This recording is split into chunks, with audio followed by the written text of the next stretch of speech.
When it comes to public health nutrition, few strategies are as deceptively simple and quietly effective as food fortification. We've done it before with iodine in salt, folic acid in flour, and vitamin D in milk. Now, zinc is stepping into the spotlight, especially in regions where deficiency isn't just common, it's a public health crisis hiding in plain sight.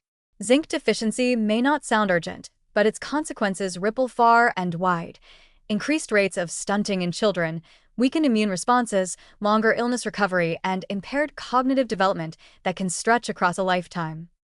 Zinc deficiency disproportionately affects populations where diets are low in animal protein and heavy in phytate-rich plant foods, grains, legumes, and seeds that inhibit zinc absorption.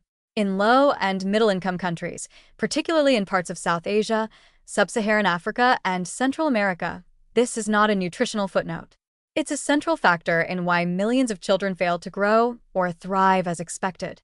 Stunting, frequent respiratory infections, and poor school performance are often blamed on poverty alone, but behind these outcomes is a micronutrient gap that zinc fortification could help close. That's where the public health strategy comes in. Fortify staple foods like rice, wheat flour, or maize meal, foods eaten daily by everyone, regardless of income.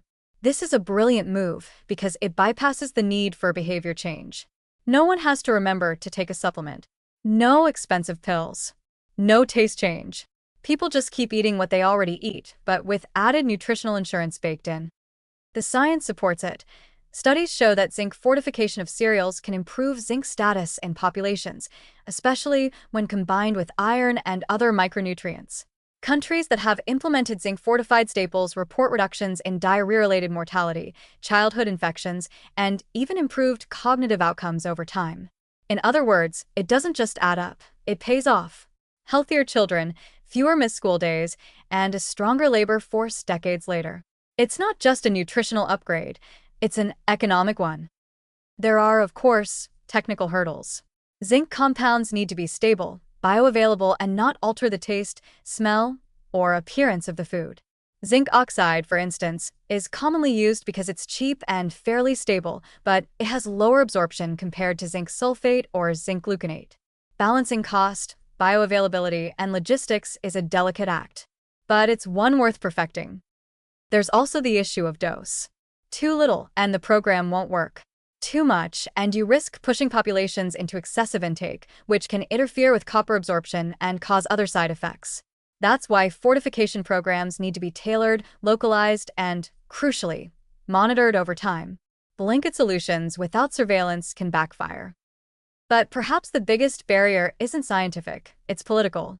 Getting governments, food manufacturers, and health ministries to coordinate on a single public nutrition initiative is like trying to get all the spices in a curry to agree on who's in charge. There are costs, regulations, lobbying, and sometimes public skepticism about tampering with food. And yet, when the evidence is this strong and the stakes are this high, inaction becomes the costlier choice. Some countries are leading the way. India has piloted wheat flour fortification with zinc and iron in public food programs. Guatemala and the Philippines have experimented with zinc-fortified rice. In the US, while zinc fortification isn't universally mandated, many breakfast cereals and grain products already include added zinc, contributing significantly to daily intake, particularly among children and adolescents. The point isn't to load every grain of rice with a pharmacy. It's to quietly close the gap, to give vulnerable populations a fighting chance at growth, resilience, and brain power. Zinc fortification doesn't solve poverty, nor does it replace a diverse diet. But it's one of the smartest, cheapest, and most scalable ways to reduce preventable illness and underdevelopment.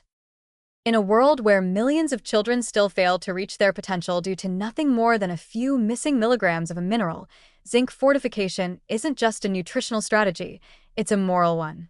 Quiet, cost-effective, and deeply powerful.